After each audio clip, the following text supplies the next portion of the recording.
I was supposed to save kids from the streets. Instead, I fed them to the streets. I'm 29 years old, and for 6 years I worked as a youth mentor at a community center in the Bronx. Parents trusted me with their children. Kids looked up to me. I helped them with homework, coached them through family problems, gave them hope that they could escape the cycle of poverty and violence. Then I discovered the non-profit I worked for wasn't saving kids, it was recruiting them for a gang. And when my director gave me an order to groom a 14-year-old boy for initiation, I had a choice: destroy that child's future or watch my own family die. I chose to destroy him. 6 months later, he was dead in a gang shooting. His name was Marcus, and I'm the reason he's in the ground. Before I tell you how deep this corruption goes, hit that subscribe button and turn on notifications. This confession could cost me everything. The people behind this operation have killed to protect their secret, and they'll kill again to keep it buried. Subscribe now, because what I'm about to expose isn't just my story, it's the hidden truth about how some youth programs in America's cities are actually pipelines feeding children to gangs. Every parent who trusts a community program needs to hear this. I grew up in the South Bronx in the 1990s, which means I grew up in a war zone. My neighborhood looked like photographs from conflict zones: burned out buildings, streets where gunfire was background noise, corners controlled by dealers who weren't much older than the kids they served. The crack epidemic was devastating Black and Puerto Rican communities, and the response from government was more police, more prisons, more violence. Not more resources, not more opportunities, just more punishment. My mother worked as a home health aide, caring for elderly people in Manhattan for minimum wage. She'd leave before dawn, ride 2 subways and a bus, work 12-hour shifts, come home exhausted. My father was absent, not dead, just gone, disappeared into the mass incarceration system when I was 6. I barely remembered his face, but I was lucky. When I was 11, a youth program called Bronx Future Initiative opened a community center 3 blocks from my apartment. It was funded by a mix of city grants, corporate donations, and private philanthropy. The mission was explicit: interrupt the school-to-prison pipeline by providing at-risk youth with mentorship, education support, and positive role models. The center changed my life. I had access to tutors who helped me with schoolwork, mentors who taught me that success was possible even coming from where I came from, activities that kept me off corners where recruiters waited. By the time I was 14, I knew I wanted to be the person for other kids that my mentors had been for me. I stayed focused through high school, graduated, got accepted to Lehman College with financial aid. I studied social work while working part-time at the community center, first as a volunteer, then as a junior counselor. By the time I graduated at 23, I was offered a full-time position as a youth mentor. It felt like destiny. I was going to give back to the community that raised me, help kids the way I'd been helped. The work was exactly what I'd imagined. I ran after-school programs for middle school kids, homework help, basketball leagues, college prep workshops. I developed close relationships with the kids and their families. Parents would pull me aside after programs to thank me, tell me I was making a difference, express gratitude that someone cared about their children's futures. I believed I was doing important work. The statistics our director Thomas Crawford shared at board meetings seemed to confirm it. 90% of our participants stayed in school, 75% improved their grades, 60% went on to college or vocational programs. We were winning against terrible odds. Thomas Crawford was everything you'd want in a non-profit leader. Mid-50s, grew up in the same neighborhood, pulled himself out through education and determination. He had a master's degree in social work from Columbia, had worked in youth services for 30 years. He appeared regularly on local news discussing youth violence prevention. He testified before City Council about funding for community programs. Politicians loved him. Philanthropists funded him. He was the respectable face of urban renewal, the proof that investment in youth could work. I admired him completely. He'd hired me, mentored me, taught me the nuances of youth work. He emphasized the importance of building trust, of being consistent and reliable, of showing kids that adults could be dependable. He talked constantly about our mission, not just keeping kids out of trouble, but actively building pathways to success. Everything began unraveling in January 2023. I was 27 years old, had been working at the center for 4 years. One of my former students, a kid named Jamal, who'd graduated from our program 3 years earlier, came by the center looking shaken. He pulled me aside, asked if we could talk privately. We walked to a bodega down the block. Jamal had been one of our success stories, finished high school, was working at a warehouse in Queens, staying clean and out of trouble. But he told me something that didn't make sense. He said 3 guys from the Trinitarios, a major gang in the Bronx, had approached him claiming he owed them loyalty because the community center had been sponsored by them. They said the program he'd participated in was funded by gang money, that he'd been identified as potential recruit years ago, and now they were calling in the debt. I told Jamal he was confused, that our funding came from legitimate sources, city grants, corporate foundations, individual donors. There was no gang connection. He must have misunderstood something or been targeted by recruiters using a scam to confuse former program participants. But Jamal's fear was real. He gave me specific names, kids from our program who were now active gang members. Kids I remembered as success stories who'd supposedly gone on to college or employment. When I checked our records later, I found the documentation claiming these outcomes. But Jamal's information suggested something different. These kids hadn't left for college, they'd left for gang initiation. I started paying closer attention. Over the next 2 months, I quietly tracked what had actually happened to kids who'd graduated from our programs in previous years.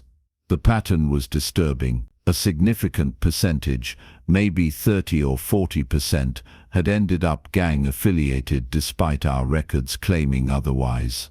The discrepancy between our reported outcomes and reality was massive. I also noticed patterns in how Thomas selected kids for our leadership program, an intensive mentorship track for high-potential students.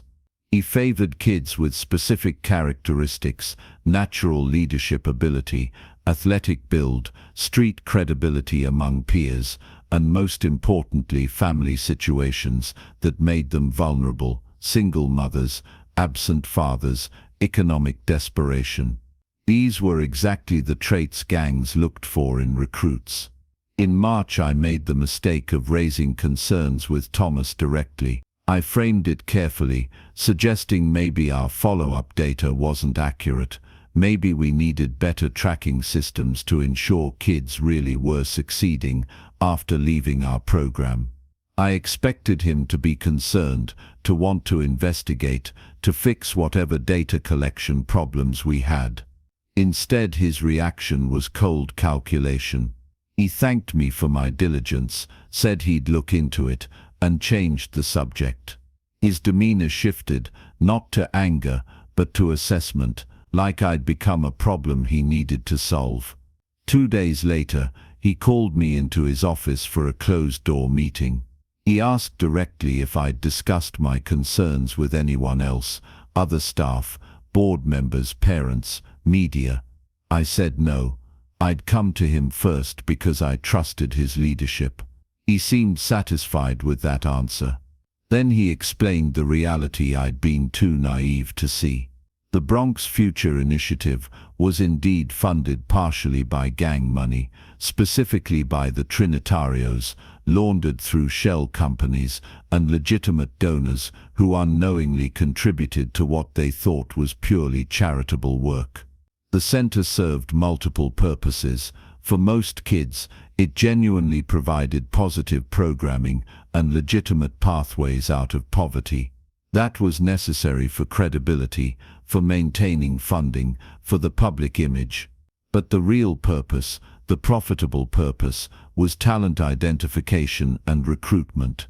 Thomas and his team identified kids with gang potential, built relationships of trust with them, provided mentoring that made them loyal and grateful, then at the right moment, introduced them to the organization that had supposedly been supporting them all along. The kids felt obligated.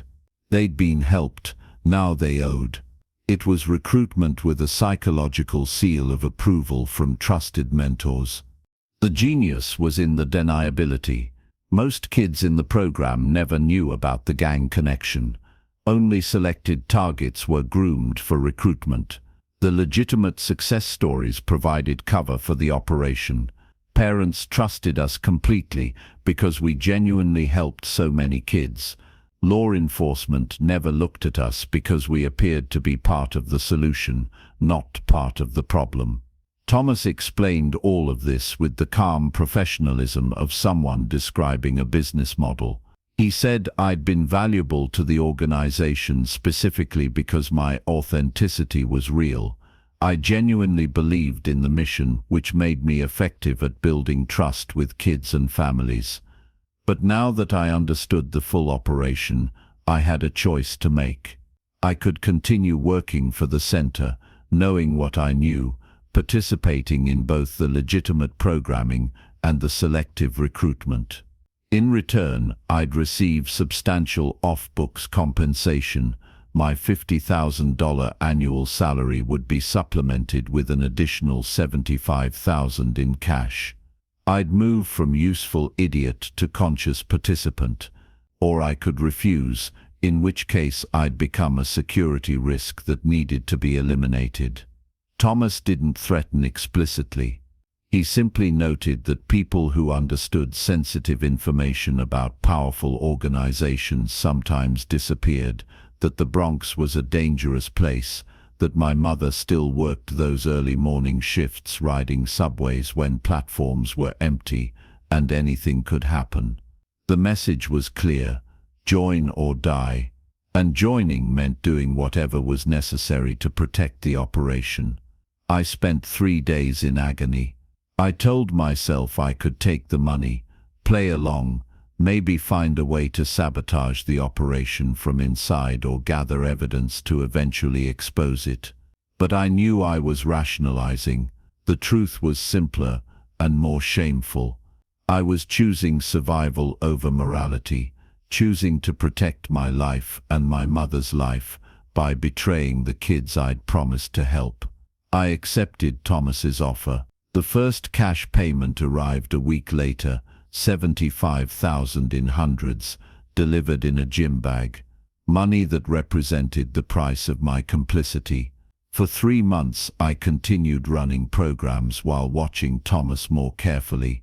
I saw how he identified targets, how he built particular relationships with certain kids, how he subtly undermined their confidence in legitimate pathways while simultaneously making gang life seem appealing, protective, powerful. It was psychological manipulation executed with such skill that the kids never realized they were being groomed.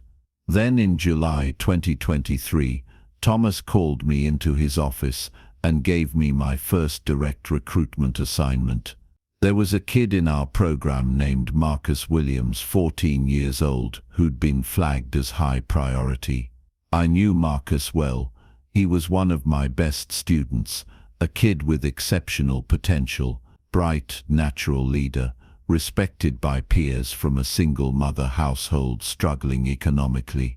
Thomas wanted him recruited, and I was the perfect person to do it, because Marcus trusted me more than any other adult in his life. Thomas laid out the approach.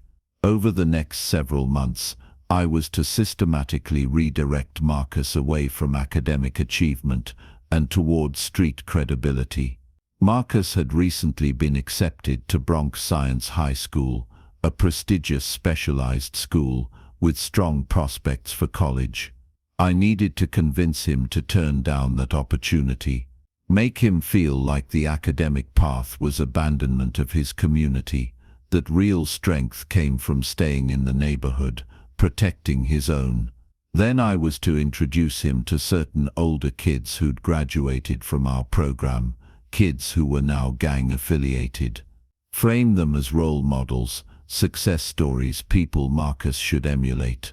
Create a bridge between Marcus's trust in me and his eventual trust in gang recruiters. Make the transition feel natural, even protective, like I was connecting him with people who'd look out for him. The entire process would take about 4 months. By the end, Marcus would likely be initiated into the Trinitarios. He'd become another weapon in their organization, and I'd have successfully delivered a child to destruction.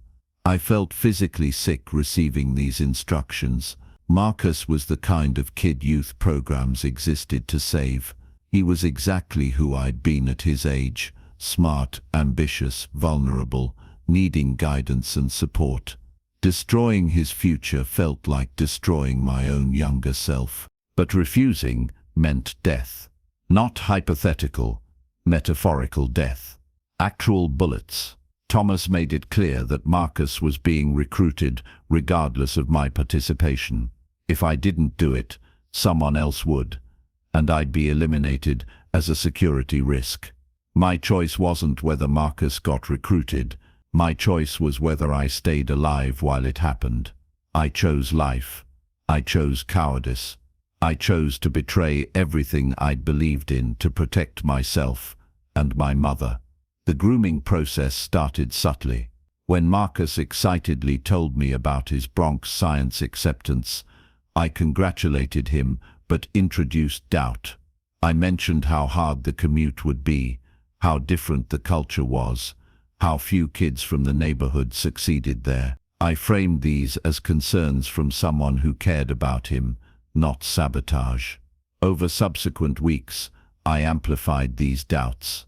I found former Bronx Science students who'd struggled with feeling isolated. I emphasized stories of kids from the neighborhood who'd pursued education only to end up jobless or disconnected from family. I slowly built a narrative that academic achievement meant abandoning authenticity, that Marcus would lose himself trying to fit into white institutions. Simultaneously, I started introducing Marcus to older kids who'd gone through our program. These kids, now gang members, were presented as success stories. Look at how they stayed loyal to the neighborhood, how they had money and respect, how they protected their families. The contrast was deliberate. Academic achievers who struggled and felt lost versus street-affiliated kids who seemed powerful and secure. Marcus started changing. His initial excitement about Bronx Science faded. He began questioning whether that path was right for him. His mother noticed, asked me if I knew what was going on, why her son, who'd been so motivated, suddenly seemed confused about his future. I lied to her face, told her it was normal teenage uncertainty, that Marcus would figure it out. 3 months into the process, Marcus told me he'd decided to turn down Bronx Science. He was going to attend the local high school, stay in the neighborhood, keep it real. He said I'd helped him understand that education wasn't everything, that staying true to his community mattered more. I congratulated him, told him I was proud of him for making his own decision. Inside I was screaming. The final phase was introduction to gang recruiters. Thomas arranged for me to bring Marcus to a basketball game where certain Trinitarios members would be present. These weren't obvious gangsters. They were well-dressed, articulate, seemingly successful young men from the neighborhood. They paid attention to Marcus, complimented his game, talked about opportunities to make real money, offered protection and brotherhood. Marcus was receptive. I'd spent 4 months breaking down his resistance, making him doubt legitimate paths, priming him to see gang affiliation as logical rather than destructive. The recruiters built on the foundation I'd created. Within 6 weeks, Marcus was initiated into the Trinitarios. Within 3 months, he was actively participating in gang activities. His mother called me crying, asking what had happened to her son, how the bright boy with scholarship potential had become someone she didn't recognize. I comforted her, said teenage years were hard, that Marcus would find his way. I lied to her the way I'd lied to Marcus. On February 14, 2024, Marcus Williams was killed in a drive-by shooting outside a bodega on East Tremont Avenue. He was 14 years old. He was standing on a corner in rival gang territory, wearing colors that identified him as Trinitarios, making him a target. The shooting was gang retaliation for something Marcus probably hadn't even been involved in. He was just there, in the wrong place wearing the wrong colors, and he died instantly from gunshots to the chest and head. I attended his funeral. His mother sobbed uncontrollably throughout the service. She kept saying she didn't understand how this happened, how her son, who'd had such promise, had ended up dead in gang violence. She looked at me, Marcus's mentor, the man who'd worked with him for 2 years seeking answers. I had answers. I was the answer. I was the mechanism that delivered Marcus to that corner, to those colors, to those bullets. I'd systematically dismantled his future, redirected his trajectory from scholarship to streets, from life to death. I hadn't pulled the trigger, but I'd aimed the weapon at him. I couldn't confess to her, couldn't give her the truth that would at least let her understand why. I could only offer empty condolences and watch her bury her child.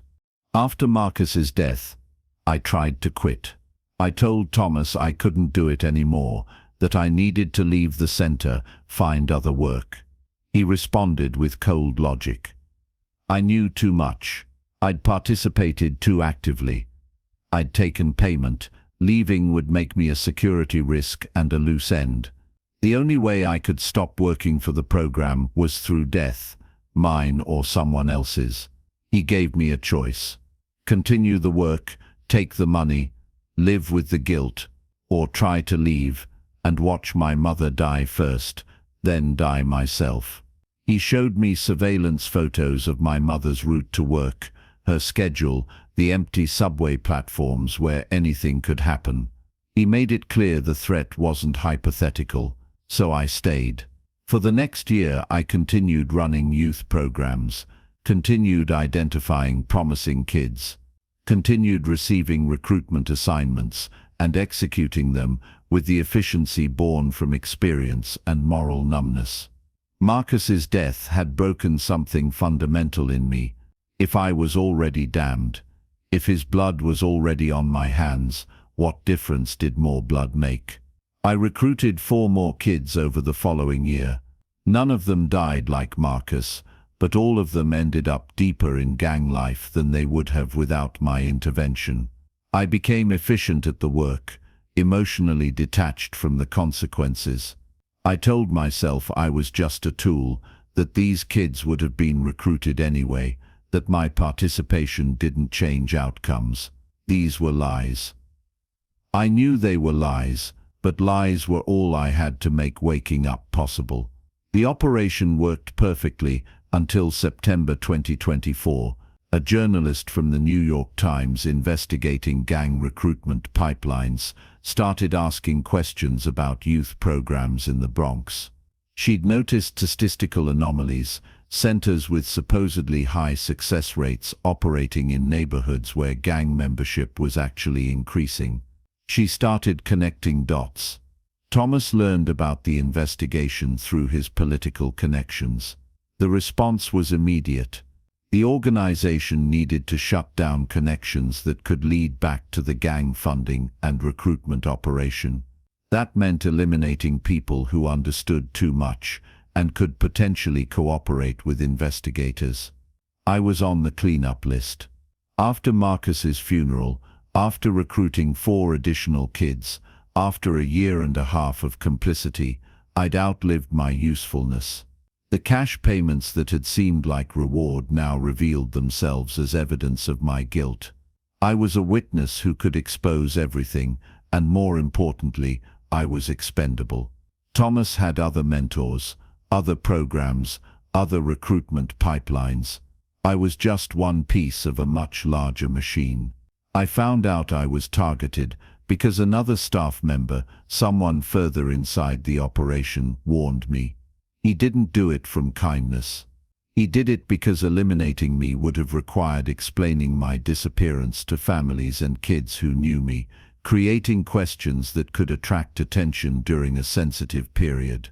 Easier to let me run and clean me up later when things had cooled down. I had maybe 48 hours. I took the cash I'd saved from recruitment payments, about $100,000 that I'd kept hidden, blood money. I told myself I was saving, but really couldn't spend without feeling Marcus's ghost. I grabbed essential documents, told my mother I had a job opportunity in Connecticut and would be leaving immediately, lied to her one final time by saying I'd be safe and would stay in touch. I drove to Stamford, Connecticut, a city far enough from the Bronx to provide distance but close enough that I could reach my mother quickly if needed. I rented an apartment under a partially fake identity, same first name, fake last name, cash payment for 6 months up front. For 4 months I lived in limbo, worked a minimum wage job at a supermarket, avoided social contact, waited to see if they'd find me or decide I wasn't worth the effort. Every day felt like waiting for execution. Every knock on the door, every car that followed too long, every stranger who looked twice, could be the moment death arrived. It arrived on a Monday morning in February 2025. 2 men in an SUV parked outside my apartment building. Not gang members trying to look tough. Professional contractors trying to look inconspicuous. They didn't approach immediately. They just watched, letting me know they'd found me, letting the fear build. That evening, one of them knocked on my door. He was polite, professional, completely unthreatening in manner, while everything about the situation screamed threat. He said Thomas wanted to have a conversation. Not here, not confrontational, just a meeting to discuss my future. The meeting was in a parking lot near I-95, neutral territory. Thomas was there with 2 men I didn't recognize. He explained the situation with the same calm professionalism he'd used when initially recruiting me into the operation. The Times investigation had ended without exposing the program. The journalist hadn't found enough hard evidence to publish. Crisis averted. But I remained a long-term problem, an insider with knowledge and motivation to eventually talk. The solution was to bring me back into the organization in a role that gave me less freedom, but kept me under observation. Thomas had expanded operations to programs in Hartford and New Haven. He needed experienced mentors who understood the real mission. I would work at the Hartford Center. Same job, same recruitment responsibilities, but under much tighter supervision.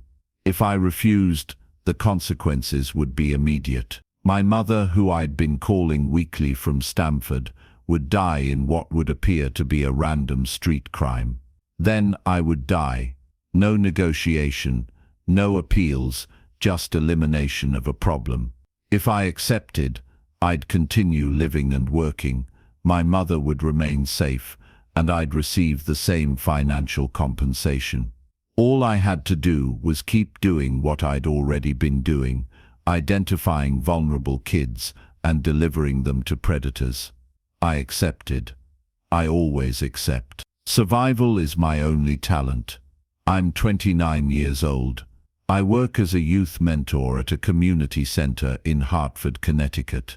On paper, I help disadvantaged kids build better futures. In reality, I groom children for gang recruitment. I identify the vulnerable, build their trust, systematically redirect them from legitimate paths toward criminal organizations. I'm very good at it. Marcus taught me that.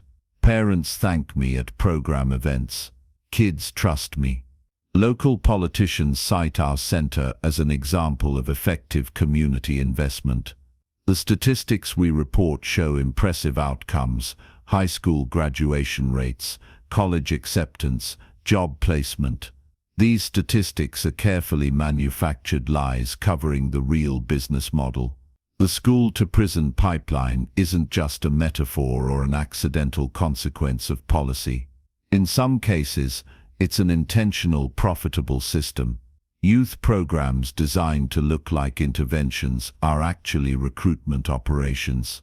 Non-profits that appear to save kids are actually sorting them, sending some to legitimate futures while delivering others to gangs.